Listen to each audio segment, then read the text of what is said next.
Bom dia, galerinha. Depois do conteúdo do emprego do uso do hífen, o que vem agora é a parte de análise sintática.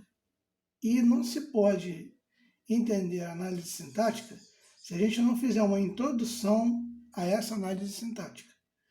E essa introdução ela se inicia com definição de frase. Definição de frase, definição de oração, definição de período. Vamos primeiro a definição de frase.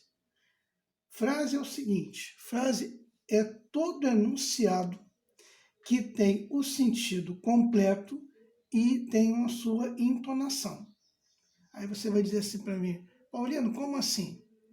Se você diz assim, uma pessoa chega e grita: socorro, socorro.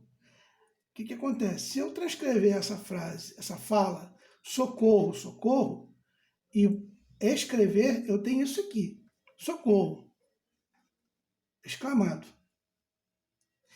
Se você dá uma ordem, bem enfático numa ordem, também você usa o ponto de exclamação. Isso é uma frase.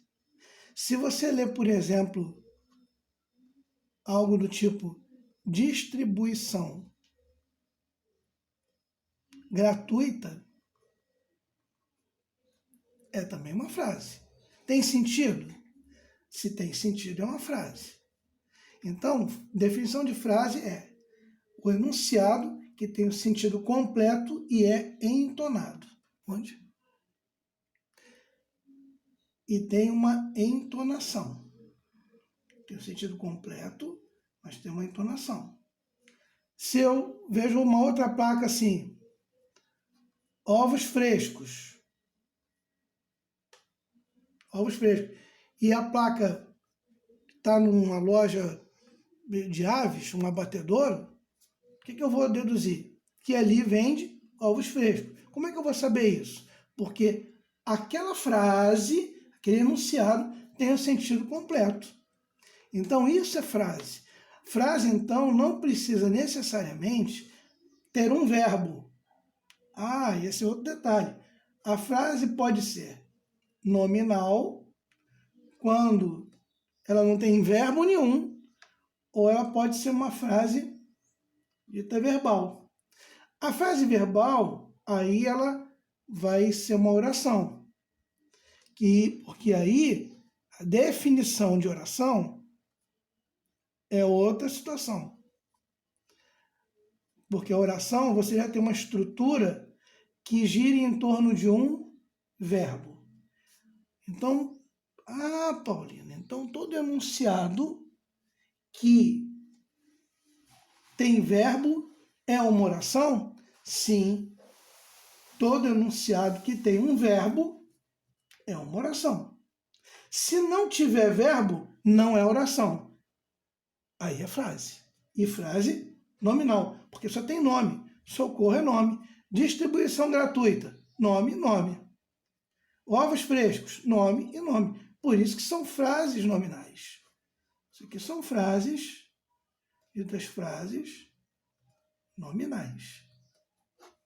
Porque elas não têm verbo. Agora, se a frase é verbal, é porque aí ela já é uma oração. Porque na oração, tudo se estrutura em torno do verbo. Então, para ser oração, eu tenho que ter um verbo. Se não tiver verbo, não é oração. Tranquilo? Vamos adiante. E período. Período é o seguinte: a definição de período é assim. O período ele pode ser simples,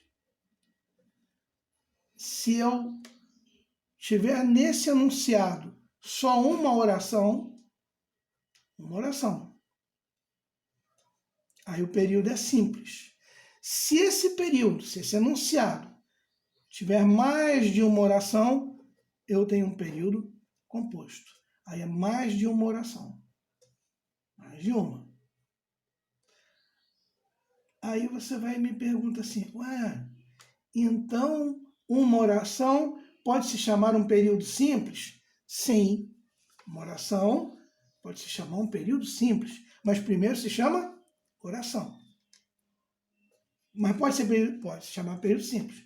Agora, período composto é período composto. Período composto não pode ser chamado de oração, porque aí você tem mais de uma oração. Período composto pode ser 3 orações, podem ser 4 orações, podem ser 5 orações. Eu quero saber quanto. Então, num período composto, se eu contar quantos verbos existem naquele período, é o número de orações? Sim. Se eu conto 1, 2, 3, 4, 5, 6, 7 verbos, eu tenho 7 orações naquele período composto. Tranquilo? Muito bem. Então, para entender análise sintática, termos da oração, sujeito, predicado, objeto direto, objeto indireto, aquela coisa toda, tem que entender primeiro isso aqui. Tá? Por isso que isso aqui se chama a introdução à análise sintática. Tá bom? Muito bem. Até a próxima aula, próximo encontro. E a gente já vai falar sobre sujeito. Tchau!